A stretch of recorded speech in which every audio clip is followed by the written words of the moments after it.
Good morning, and thanks for joining us. Today, Dr. Walensky will provide an update on Omicron and the state of the pandemic, and Dr. Fauci will discuss the latest research on development of pan-coronavirus vaccines.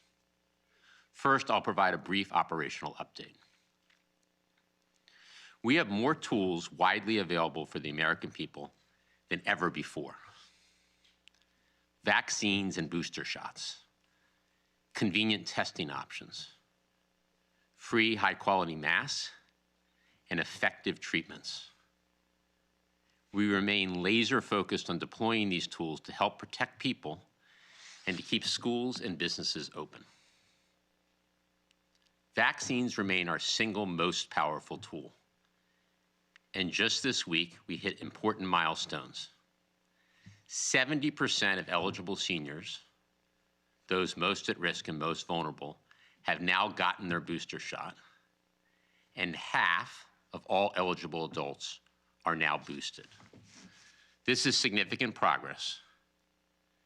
As the doctors and data have made crystal clear, vaccinations and boosters provide the best protection. And so we keep driving more progress with millions of shots going into arms each week. In addition to driving vaccination progress here at home, the U.S. continues to lead the effort to help vaccinate the world. At President Biden's direction, we're donating 1.2 billion vaccine doses, the largest commitment in the world. And today we will hit a major milestone in our global effort. 400 million vaccine doses shipped to 112 countries. 400 million doses shipped for free with no strings attached. To put America's leadership into perspective, we have shipped 4 times more free doses to the world than any other country. Our tools are working, even in the face of a highly transmissible variant. And we continue to move toward a time when COVID won't disrupt our daily lives, a time when COVID is no longer a crisis, but rather something we protect against and treat. With that, over to Dr. Walensky. Dr. Walensky? Thank you, Jeff. Good morning, everyone. I'd like to start by walking you through today's data. The current 7-day daily average of cases is about 692,400 cases per day, a decrease of about 6% over the previous week. The 7-day average of hospital admissions is about 19,800 per day, a decrease of about 8% over the prior week. And the 7-day average daily deaths are about 2,200 per day, which is an increase of about 21% over the previous week. Yesterday, CDC released a new report that details the severity of Omicron in comparison to other variants.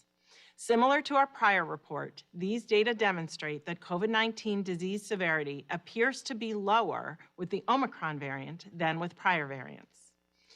On this slide, you can see relative rates of cases, shown in purple, hospital admissions, shown in orange, and COVID-19 related deaths, shown in blue. This figure compares these outcomes during the 3 periods of high COVID-19 transmission.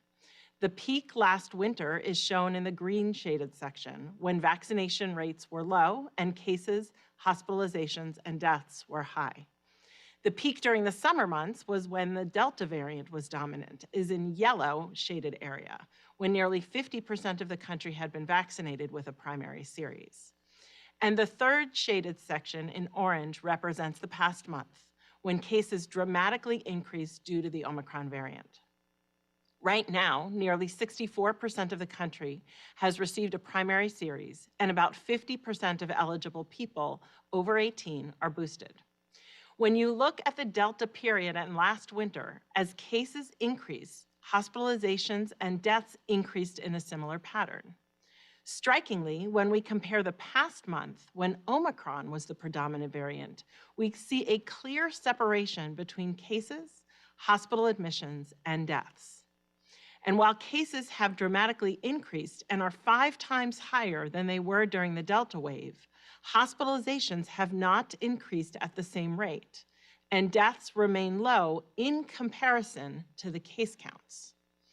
When looking across these 3 periods, though, of high transmission in the pandemic, you can see that while the number of hospitalizations is higher now than we have ever previously seen, the ratio of hospitalizations to cases remains lower than prior peaks. When we look at other disease severity indicators measured among people who are hospitalized with COVID-19, such as hospital length of stay, ICU admissions, and deaths, these indicators are lower with Omicron than during previous periods of high transmission. And this is likely attributable to 2 key factors. First, many people in our country have some level of immunity from vaccination and boosters or from previous infection. And second, it's likely that Omicron is less severe than prior variants. Although it's encouraging that Omicron appears to be causing less severe disease, it's important to remember that we are still facing a high overall burden of disease. Hospitalizations have rapidly increased in a short amount of time, putting a strain on many local health systems.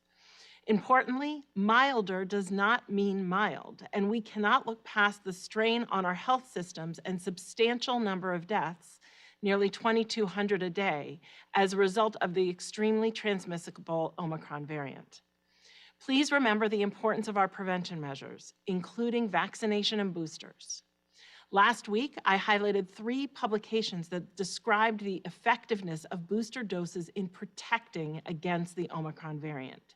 It is of critical importance that people remain up to date on CDC's recommended COVID-19 vaccinations. It's vital that we all remain vigilant in the face of this virus. I know many people are tired, but many of our hospitals are still struggling beyond capacity. It's been a long 2 years. However, please now do your part to lean into this current moment. Now is the time to do what we know works: wear a mask, get vaccinated, and get boosted. Thank you. I'll now turn it over to Dr. Fauci. Thank you very much, Dr. Walensky. I'd like to spend the next few minutes talking about our plans for the future and our current activities on the development of a universal coronavirus vaccine. First slide, please. A little bit over a month ago, my NIH colleagues and I wrote a perspective in the New England Journal of Medicine talking about the urgent need of a universal coronavirus vaccine. The reason we did this perspective was to bring to the attention of the public, next slide, the fact that in reality, over the past 20 years, since 2002, we've had 3 coronavirus major disease outbreaks: SARS, MERS, and COVID-19, which we are currently experiencing. However, since September of 2020, there have been 5 SARS-CoV-2 variants of concern: Alpha, Beta, Gamma, Delta, and now the current Omicron. And so obviously, innovative approaches are needed to induce broad and durable protection against coronaviruses that are known and some that are even at this point unknown. Hence, the terminology pan-coronavirus vaccine. But I want to explain why this is somewhat of a complicated issue. Next slide. This is what we call a phylogenetic tree of the coronaviruses. If you look in the center of the circle, that's the original source. And like a tree, it has many, many branches. And as you can see, there are many different types of coronaviruses. Those that have affected humans are in red font. If you look at the alpha coronaviruses, the 2 there with yellow, were really part of the 4 common cold coronaviruses that we each get challenged and infected with, usually in the winter months. But if you look among the beta coronaviruses, you see the 3 that have caused pandemic threats and reality. Next slide. So let's put a circle on the SARS-CoV-2 where we are. We've had now 5 different variants: Alpha, Beta, Gamma, Delta, and Omicron, that have impacted us here in the United States. Also, if you go to the next slide, you see that there's a good relationship, next slide please, between the SARS-CoV-1 and CoV-2. They are both what we call Sebecoviruses, which are a subset of the beta coronaviruses. The reason I say this is that looking at the entirety of the coronavirus phylogenetic tree, it would be unreasonable to think we're going to get a pan-coronavirus for all of them. but we can focus in on some of the subsets, particularly the SARS-CoV-2 and the entirety of the Sebecovirus, which includes SARS-CoV-1. Next slide. Having said that, what are we doing? The NIH, particularly NIAID, has invested a little bit more than $3 billion overall on coronavirus research since the pandemic began. A subset of that is coronavirus vaccine research. Thus far, about $1.5 billion, with investments in basic and clinical biomedical research, particularly recent awards of about $43 million to 4 academic institutions to do specific research to develop these types of vaccines, which I just mentioned. But already there have been results from funding that has been gone on over the past couple of years. Next slide. These are just a few of the scientific reports of examples of promising candidates that are at preclinical, namely in a mouse or another small animal, as well as non-human primates, as well as getting ready or already in phase 1 trials. Next slide. These are based on a concept of looking at a vaccine construct. I had said in a previous White House press briefing, when I described the mRNA, that one can look at it as a vaccine platform and a vaccine immunogen. The platform currently now that we talk about a lot is the mRNA or the ad vector, whereas the vaccine immunogen is, for example, that spike protein in its prefusion stabilized form that served the basis for the mRNA and other vaccines. So here's 2 examples of what is going on now. Next slide. For example, a number of groups have used the nanoparticle approach, which is the platform. The immunogen are the different spike protein fragments, which when put in a vaccine would lead to a diverse antibody response, hence covering a broad array of a particular virus. Next slide. Another example is an inactivated whole virus vaccine. We have different versions of the coronaviruses that are delivered by an intranasal mix. And this is important because this will go a long way to protecting against infection and spread of infection. I just give those 2 examples because they're 2 of many that are now currently being produced. Next slide. The final slide is some key points. I don't want anyone to think that pan-coronavirus vaccines are literally around the corner in a month or 2. It's going to take years to develop in an incremental fashion. Some of these are already in phase 1 clinical trials. Don't forget, however, that our current vaccine regimens do provide strong protection, particularly when used with a booster against severe coronavirus disease and death. So do not wait to receive your primary vaccine regimen. And if you are vaccinated, please get your booster if you are eligible. Back to you, Jeff. Thanks, doctors. With that, let's open it up for some questions. Kevin? Thanks, Jeff. First question, let's go to Nate Wexel at The Hill.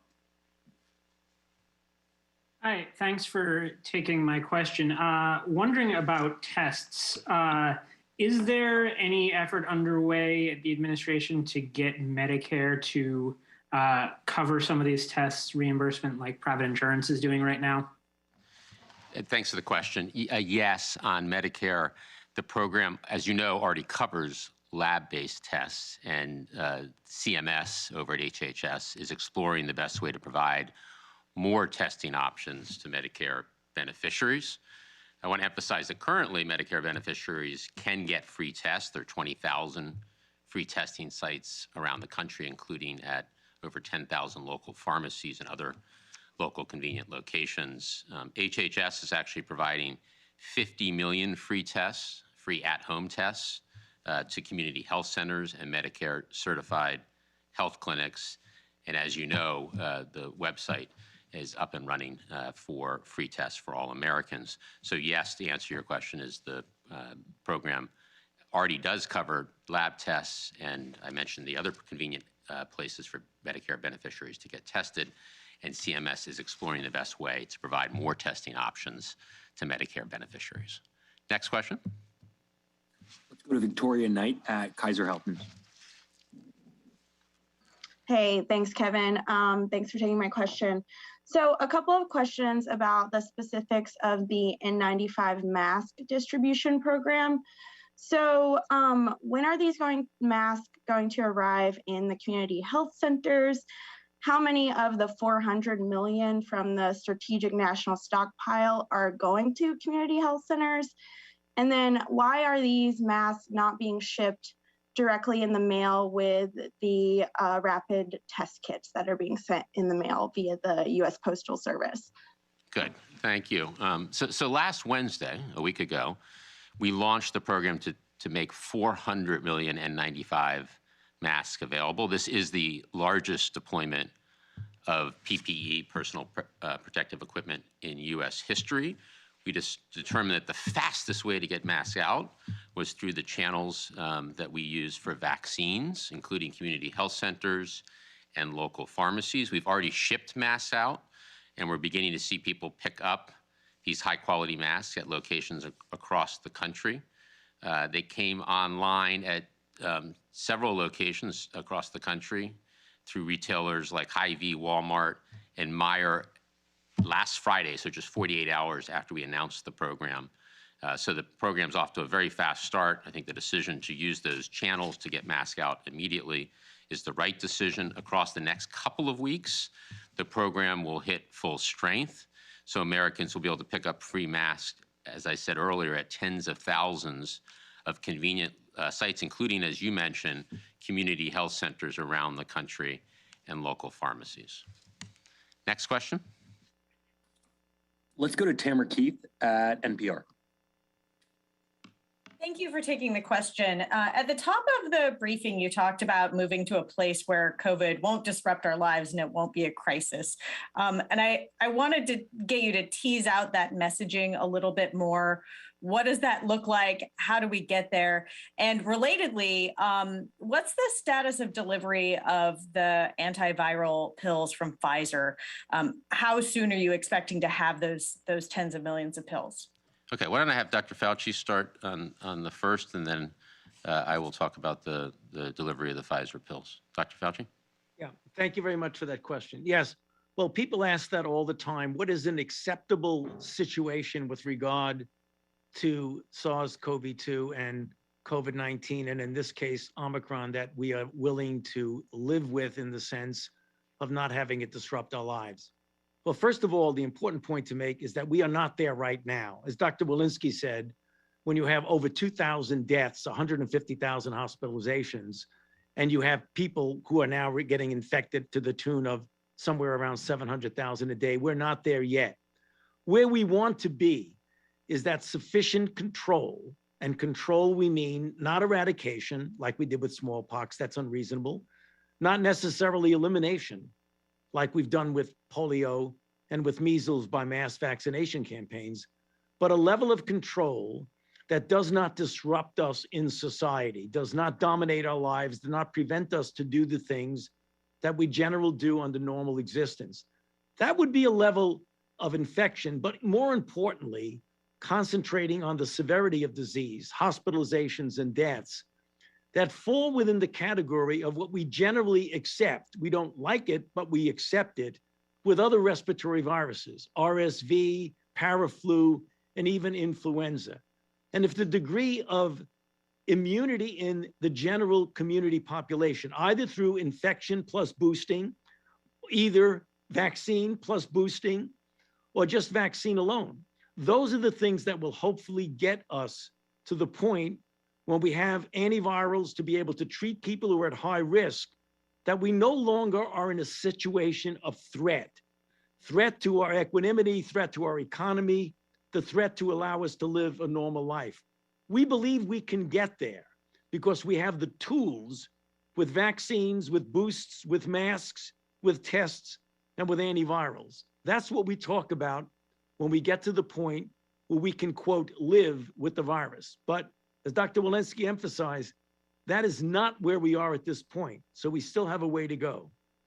So on Pfizer, we've purchased 20 million treatment courses of the Pfizer pill, And we accelerated the delivery of the first 10 million from September to the end of June. We have hundreds of thousands of pills across the first quarter of 2022 per month, and that moves to millions in order to complete the 10 million first half of the 20 million by the end of June. I want to remind everybody that that is one of 5 Pfizer pills, one of 5 effective treatments that we have in our nation's medicine cabinet, and that we have more treatments between the Pfizer pill, the Merck pill, GSK's monoclonal antibody, which is effective against Omicron, AstraZeneca's preventive therapy, and remdesivir. We have more available than we've had at any point in the pandemic, and we're using every tool at our disposal to keep people safe. Next question. All right, let's go to Alex Tin at CBS. Hi, thanks for taking my question. Drs. Walensky and Fauci, can you tell us, how do we know that Johnson & Johnson recipients who are up to date on their vaccines are protected against Omicron severe disease? And do you expect we'll see a change to that regimen for those recipients anytime soon? Thanks. Dr. Fauci? Yeah.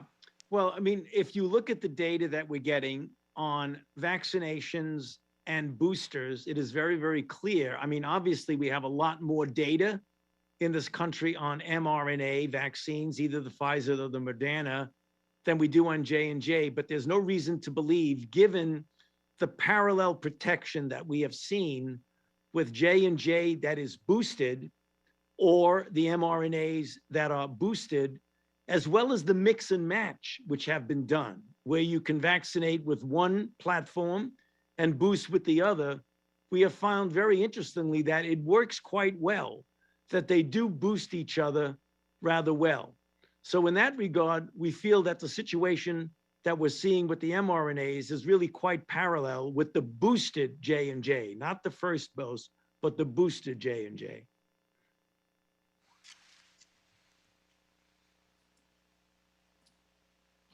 All right, next, let's go to Cheyenne Haslet at ABC. Thanks, guys. For Dr. Fauci, I had a question for you. If you could talk a little bit about this next age group waiting for vaccines, kids 4 and younger, any updates on when we will hear from Pfizer on data? I think you talked about that coming the next month or so. And if you could clarify if this will be for a 2-dose or a 3-dose vaccine, which is expected to be sufficient.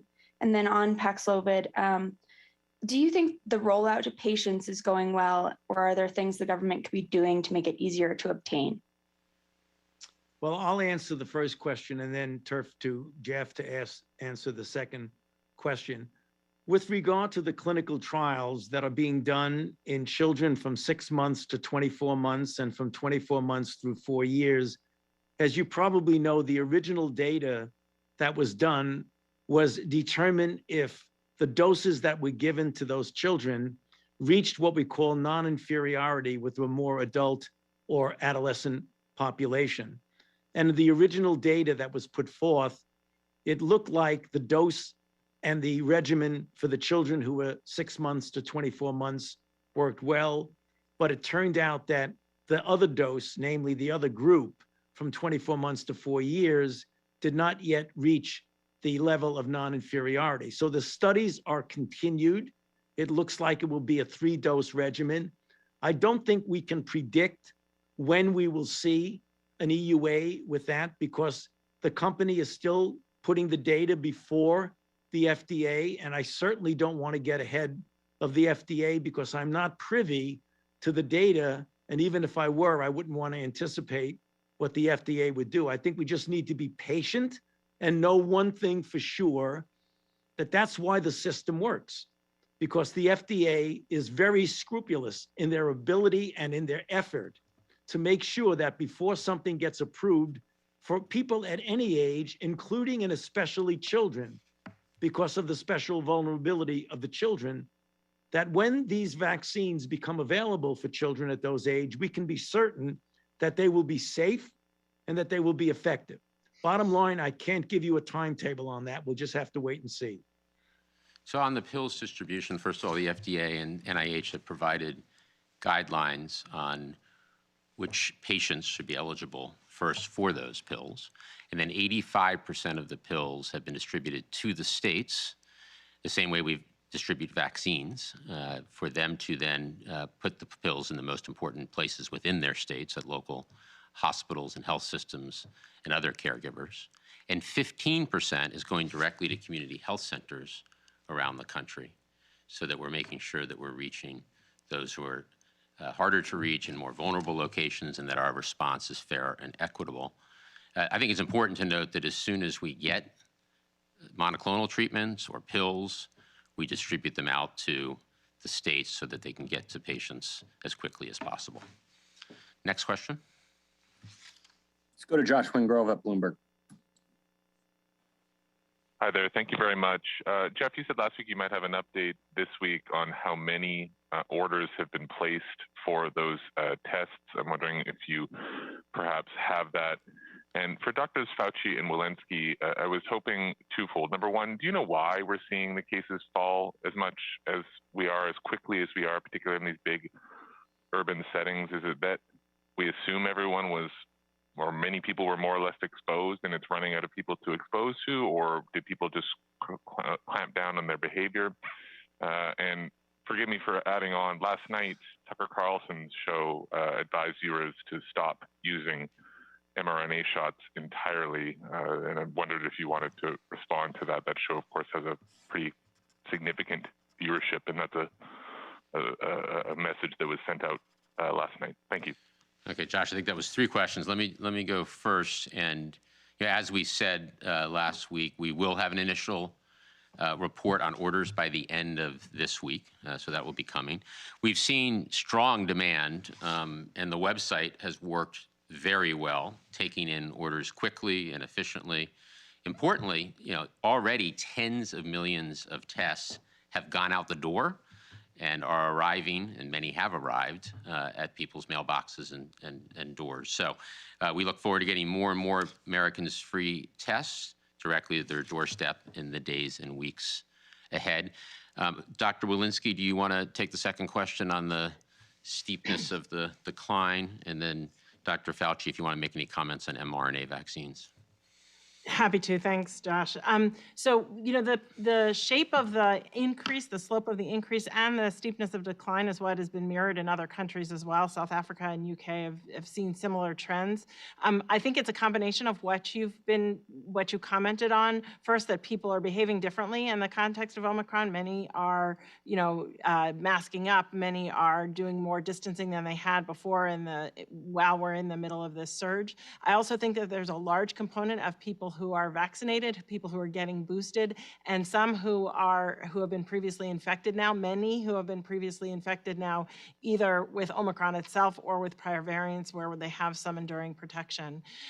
Maybe if I could just comment on the mRNA vaccine and just say last week CDC put out data that demonstrated that if you are boosted, you are 68 times less likely to die than if you are unvaccinated. Our hospitals are full of people who have not been vaccinated, and I would encourage people to go get vaccinated. I'll see if Dr. Fauci has anything to add. Yeah, I think the data speaks for themselves. We make recommendations based on the scientific data and the observations, particularly those that Dr. Walensky has just mentioned. The overwhelming proportion of people in this country who are vaccinated have gotten mRNA vaccinations, either the Moderna or the Pfizer. And if you look at the data, you can't walk away from the facts. And the facts are stunningly obvious when you look at the hospitalization and deaths among unvaccinated versus vaccinated and boosted. So there really isn't much to say about that, except that the facts speak for themselves. Kevin, next question. Let's go to David Lim at Politico. Hi, thanks for taking my question. Senators Patty Murray and Richard Burr yesterday released draft legislation calling for the CDC director job to be subject to Senate confirmation. Does the Biden administration support this proposal? And Director Walensky, do you believe that this will strengthen accountability during future public health responses, or do you think that the idea has downsides? Let me take this first. So first of all, I want to say we look forward to reviewing the bill and appreciate the senators' focus on pandemic preparedness and making sure that we never ever face a pandemic of this magnitude again. I think that we'll leave it to Congress to sort through the CDC director status of confirmation. And overall, we look forward to engaging with the Senate as the bill comes together. I don't know, Dr. Walensky, you have anything to add there? No, I don't have much to add. I just will echo the gratitude and say right now my focus is on, we'll certainly review the bill, but also focusing on, the pandemic that we have on our hands right now. Kevin? All right. Last question. Let's go to Zeke Miller. Thanks again for doing this. I just want to follow up on Dr. Fauci's comments in response to Tam's question regarding living with COVID. Is it your sense, doctors, that this is the last disruptive surge of COVID-19, given all of the tools, vaccines, boosters, antibodies, and the like? Is there a light at the end of the tunnel that you see now? And what metrics are you looking for to start, giving people hope to, book travel and, take off masks and return to normal lives and normalcy? Dr. Fauci? Yeah, well, Zeke, we tend to explain it in the terms of a best case scenario and a worst case scenario. We all are hoping for, and I believe we likely would get more towards a best than a worst case scenario, but we don't know. You've got to be prepared for the worst, but anticipate and look at the data as it's evolving and what the best case scenario. And it really relates, just to very briefly reiterate what I said before, where if you get enough protection from either infection plus boost or infection plus boost again, or vaccination with boosting, hopefully, because we know how important boosting is, that you will get a level of protection in the community that even if you get another variant, that you will not see a surge associated with that variant, but you'll have enough background immunity to protect against it. The level that we want to so-called accept living with it is what I mentioned in answer to a previous question. We want to make it low enough so that it doesn't disrupt our capability to function in society in a relatively normal way. We do that with other respiratory viruses. We know that we get RSV, particularly against vulnerable, the elderly and children. We get parainfluenza. We get influenza. These are important. We try our best to contain them, but they don't disrupt us with regard to challenging our hospital system, with regard to challenging the entire healthcare delivery system. That's where we want to be, and I believe that we will get there, hopefully sooner rather than later. But as I say that, I say we still will always be prepared for the possibility that there may be a variant that will make that timetable turn around. And so that's the reason why we're doing all of the things that we're doing, including my presentation a little bit ago about a pan-coronavirus vaccine. Thank you. Yeah, I would just add to what Dr. Fauci said, it's stark contrast to where we were a year ago. We now have the tools to protect ourselves, our communities, our schools, and our businesses, the vaccines, the boosters, the tests, the masks, the treatment. That makes this response so different, and our situation in our country so different than it was a year ago. And going forward, as Dr. Fauci said, we'll continue to have those tools and we'll continue to innovate to ensure that we protect people and we can begin to be on our path to managing this virus so that it's no longer a crisis, but something that we protect against and treat. Thank you for today's briefing. Look forward to the next one.